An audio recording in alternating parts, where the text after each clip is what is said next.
Hello and welcome back to the Commodities Institute podcast. I am your host, Emily Costa, and today is Friday, March 20th, 2026. We are witnessing one of the most volatile periods in the history of global trade. If you have been following the headlines, you know that the geopolitical landscape is shifting beneath our feet, and today we are going to dive deep into what these tremors mean for everything from the gas in your tank to the food on your table.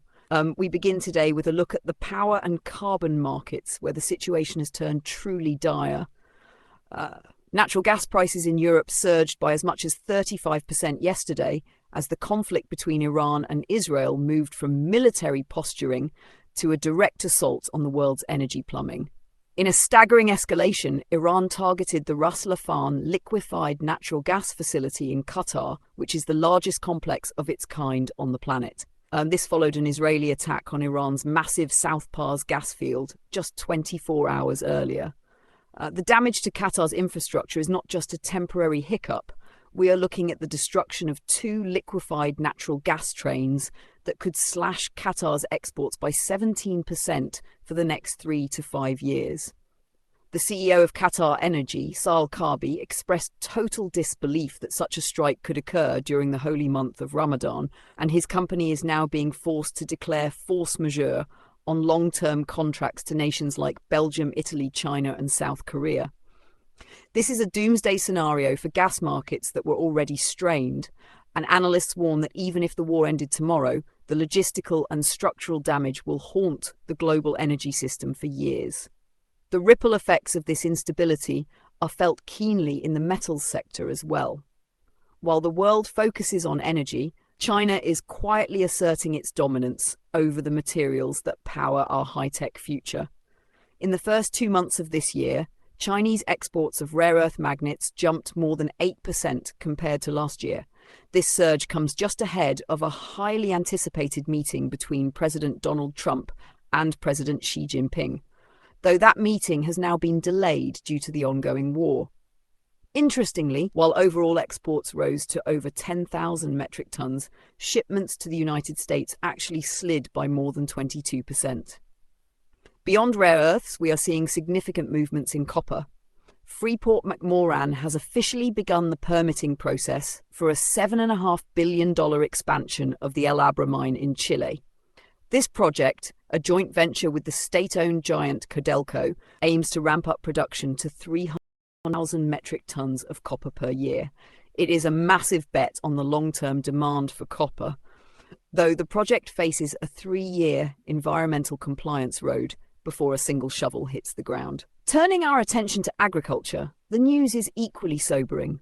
China has begun clamping down on fertilizer exports to protect its domestic farmers, putting immense pressure on a global market already reeling from the blockade of the Strait of Hormuz. Roughly 1/3 of the world's seaborne fertilizer normally passes through that waterway. With Beijing banning exports of nitrogen-potassium blends and certain phosphates, we are seeing international urea prices jump 40% from their pre-war levels. This is a direct hit to food security in countries like India, Brazil, and New Zealand, which rely heavily on Chinese supply. Meanwhile, in West Africa, the cocoa industry is facing a bizarre and painful crisis. In Ghana, licensed buyers simply do not have the cash to buy beans from farmers. Even though the government slashed the fixed farmer price by nearly 30% to roughly 41,000 cedis per metric ton, that price is still higher than the global market rate of $3,200. This mismatch has left tens of thousands of tons of cocoa rotting at ports because international traders have no incentive to buy at such a premium. Farmers are now traveling from town to town, desperately searching for any purchasing clerk who actually has the cash to pay them. Of course, we cannot ignore the oil market, where the physical reality of the war has sent prices into a stratosphere we haven't seen in nearly 2 decades. While benchmark Brent crude settled around $109 a barrel yesterday, the physical market is telling a much more frantic story. The Dubai crude price hit a record of $166.80. This happens when refiners and traders are so desperate for actual barrels to plug the supply gap that they will pay almost any premium. We are seeing a 12% drop in global daily world demand due to output cuts and export halts from Gulf producers. In the United States, motorists are feeling this at the pump.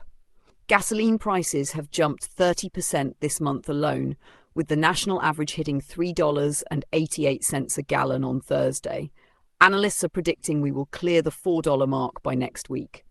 The Trump administration has issued a 60-day waiver of the Jones Act to allow foreign ships to move fuel between American ports. But industry insiders are skeptical, noting that this might only shave a few cents off the price, if anything at all. Finally, we look at the dry freight and logistics side of this crisis. With the Strait of Hormuz effectively closed, companies are having to find creative, albeit expensive ways to move goods. Aluminium Bahrain, or ALBA, has started routing its exports overland to the Saudi port of Jeddah on the Red Sea. That is an 870-mile journey by truck just to get their metal to a place where it can be shipped.